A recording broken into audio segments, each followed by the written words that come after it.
All right. So the body is just a bag of energy, basically, that can be manipulated by will. And this dualistic nature or reality that we've submitted ourselves to, you gotta understand that you reincarnate every morning. Your will takes the form of a human body every morning.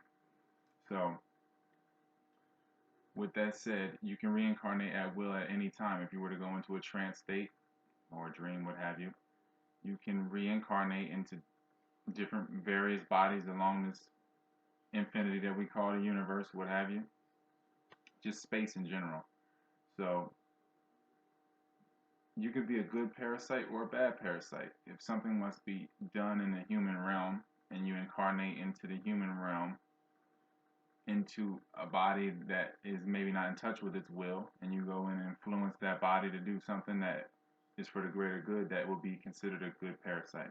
That, regardless, that is an open person, and they most likely have multiple voices of parasites within them, multiple vibrations conflicting within them, because a voice is just vibration, so or sensation.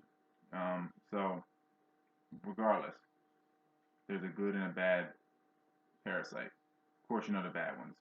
You know them in all the different forms. You see them embodied all the time. People call them all different types of things. It usually manifests in verbal speech all the time. People will call people worms or fleas or ticks, even flat out parasites. So you have good parasites and you have bad parasites. So with dogs, you gotta understand that the dog just represents a facet of your animated or animal being that you admire. The dog isn't there. The dog is you outsourcing. You have these qualities that you admire. You admire loyalty. You admire your instincts. You admire the companionship. All these things that come with dogs. And so that is a part of you. You have that level of being in you. The limbic brain, that is the mammalian brain, is there. You have that faculty there. So you outsource.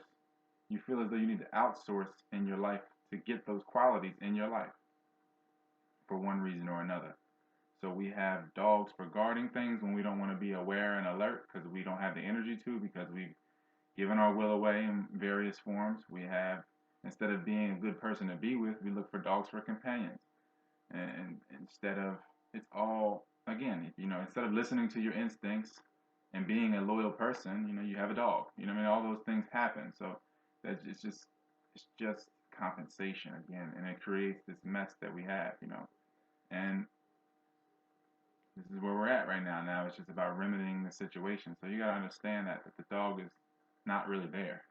The dog is just a piece of you. So it's not to say that it's to be discarded or mistreated or anything like that. That means it's to be respected if you see no separation from the dog and yourself. So that is not to put animals down at all, because animal just means animated, and anything animated is technically animal.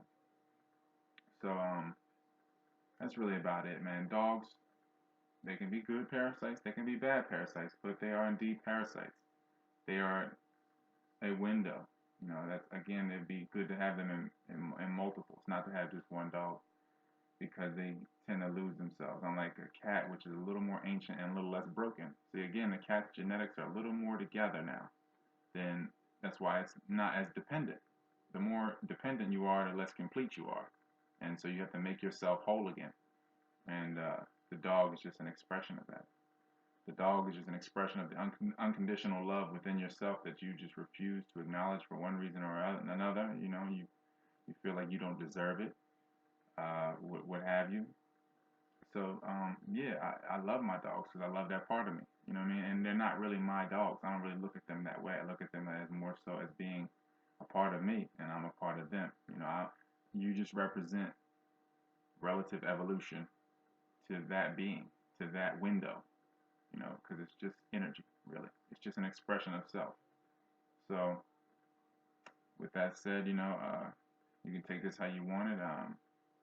We shouldn't be in control of other things the way we are, of course. This really has a lot to do. Again, duty comes from the word debt, And a lot of people are taking care of things like this because they feel like they need to compensate for these debts that they have there, and they're not. They have nothing to put their love into. They feel so they take on this debt or this duty of taking care of a dog, and it is what it is. It's an exchange, of course, an exchange of energies, and it's a crutch. Some people say they need to, use the dog for nature or what have you, and that's cool. Going on walks and stuff, but just realize that you're already alone. Even if you're surrounded by dogs, you're alone. You're born alone, die alone. Born all one, die all one.